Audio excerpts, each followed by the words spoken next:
I'm not crying, you're crying.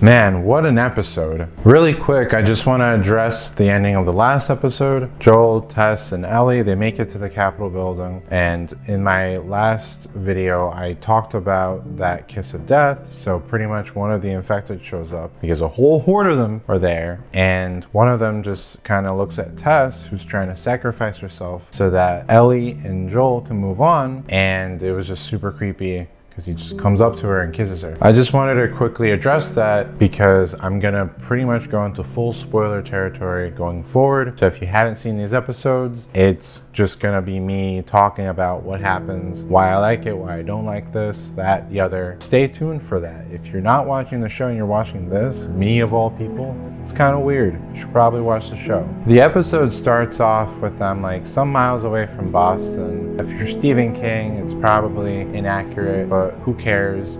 We care mostly about Joel and Ellie on this journey. First and foremost, you don't talk about Tess, like ever. Don't mention her, don't bring up her name. Joel makes that very clear towards the start of the episode. Him and Ellie are moving along. They eventually find a stash house where Tess and Joel would do runs, stash supplies and things like that. With the stash house, I really dig this one scene because it's pretty much a throwaway line. Joel has the rifle that he has in his hand, pretty much says, oh, I don't have a need for this, I don't have a use for this, let me just put this away because maybe the next person who comes along can use it, or they'll come back to that and maybe they can use that later on if they ever come back. Joel has a tendency of pushing people away, but he kind of also brings it back to, hey, you know, here's the plan. We're gonna get you to Tommy, he'll know what to do. He used to be with the Fireflies, so let's, you know, get our shit and get moving because it's a far trek.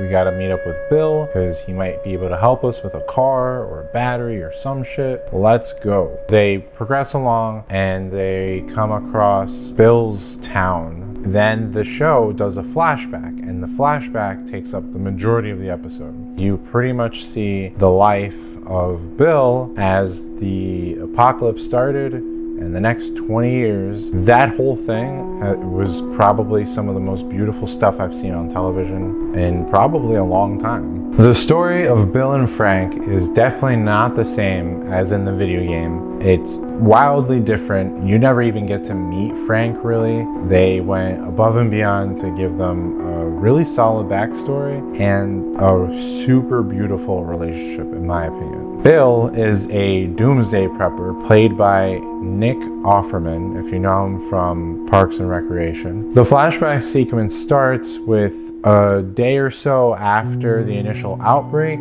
and Bill is in his basement just watching everything transpire on his camera. The soldiers come through, rounding everybody up, a throwaway line from the game, and you actually get to see a little bit of that. And once he thinks it's safe, he comes out of hiding and is like, all right, well, I'm gonna go to Home Depot and get all the supplies and just like quarantine myself off and this whole area from the rest of the world. Set up all these traps so that the clickers can't get in, and we're gonna have a good time by myself, all miserable and lonely and shit. All is fine in the world of Bill until one day he notices that someone is caught in his trap.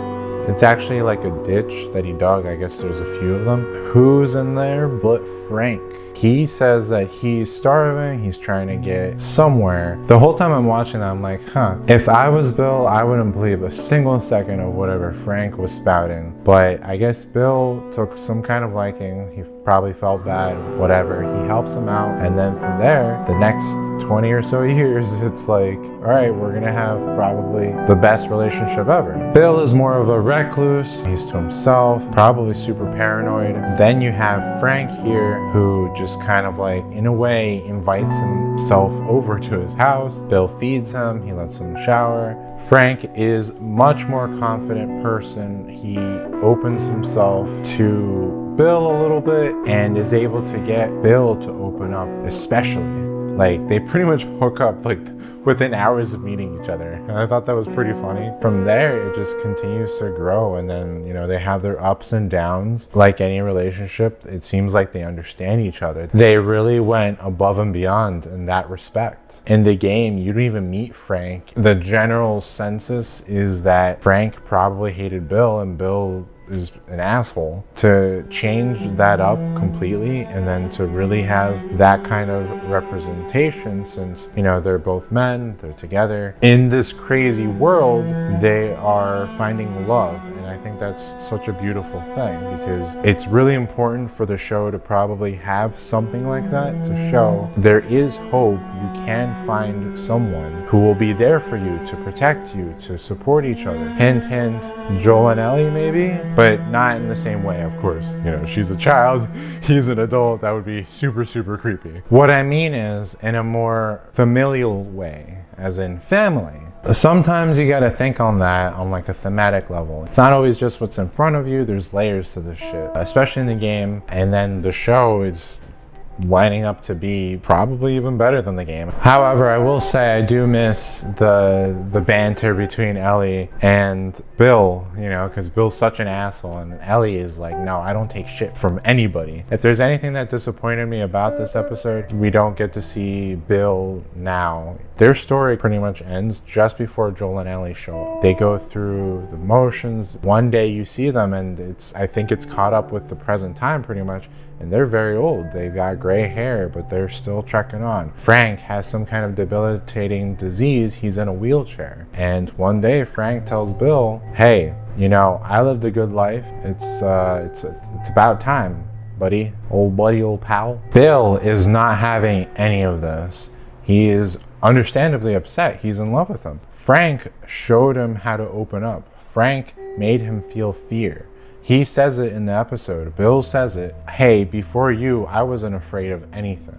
And now Frank is like, I want to go on my own terms, which I like that aspect. And it's nice too, because it's almost like a callback to the game. Frank sort of goes out on his own terms in the game as well. Just completely different situations, circumstances. I love the show's version of all this much better, only because of how strangely simplistic and yet beautiful in a bleak situation kind of way. Bill ultimately concedes and they have their perfect day together. There's a montage, a beautiful montage. There's this beautiful song playing and they go through the motions. Eventually in that montage get married because Frank wanted to do that. I'm not gonna lie to you, I cried during the sequence. I especially cried when Frank first mentioned that he wanted to die. It was so unexpected. Compared to everything else that has happened, it's been pretty shitty on the show in terms of the situations and characters. Not that the show is shitty so far. So far, it's been great. And this episode in particular, they've got big shoes to fill coming up. Later on in their perfect day, things wind down. They have their wine, but Bill crushed all of the pills into their wine, and Frank realizes this, and they both just agree to just go down together. They go to bed together, and then that's their story. The following morning, Joel and Ellie show up. They find the note that Bill left behind. Ellie reads it, and just as she's about to say Tessa's name in that note, she stops because she's like, okay, I'm gonna be extra careful right here because Bill mentions Tess, Bill doesn't know, and I don't want to upset Joel.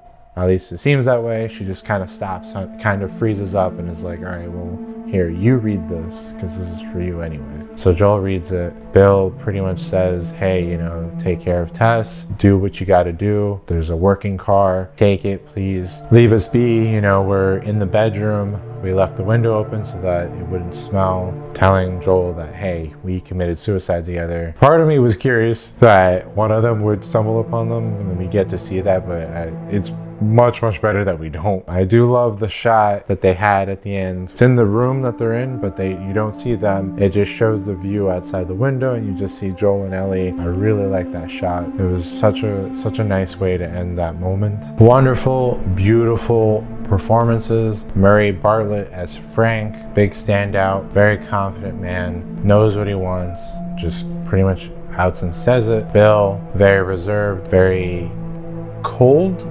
calculated, probably super paranoid. Nick Offerman, my hat's off to you. Don't look at my terrible hair. If this show doesn't win any awards, maybe this episode will. Please, because it's such a great episode in my opinion. The music hits where it's supposed to hit. Also, pay attention to the music that Frank and Bill both play. While we're still on the subject of music, I failed to mention that there have been quite a few moments where tracks play for 80s songs for the most part, or just older music in general. It seems like they tend to fit like certain themes of the episode. So that's another thing that I'm gonna definitely be looking out for going forward. Fantastic episode, fantastic performances, great music. What's not to love?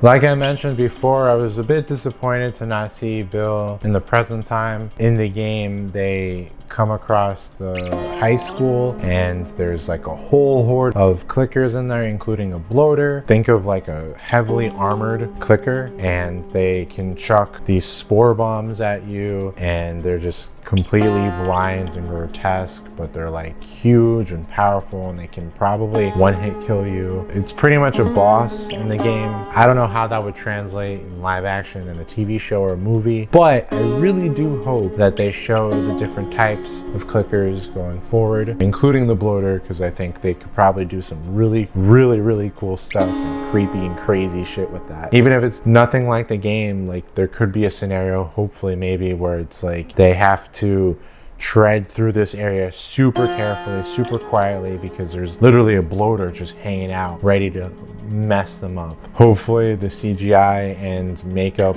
can hold up to that and make it look and feel, and the music too, make it all look and feel super tense. I would love to see that, because the game technically is horror, and so far it's been a bit of horror, but interestingly enough, with this episode, you got something nice and beautiful, kind of refreshing. The show so far hasn't deviated so much, but when it does deviate, I really dig it. Again, like I kept saying in my first video, all of it looks like it's in service to the characters, to the plot. It's not just there to just, you know, check off some certain thing from the game. It's to tell a story, and so far it's been a pretty good story to tell. So far, love this episode, love this series. Maybe I'm biased. In any case, let me know what you think. Should it have followed the game better? Should it not follow the game at all? Is the episode perfect? Would you change anything? So yeah, The Last of Us, episode 3. Keep watching, keep liking, and keep subscribing for more if you want to see more. Okay, I love you. Bye-bye. Oh yeah, that's a good coffee. Okay, I love you. Bye-bye now. Okay, I love you. Bye-bye now. Okay, I love you. Bye-bye now. Okay, I love you. Bye-bye now.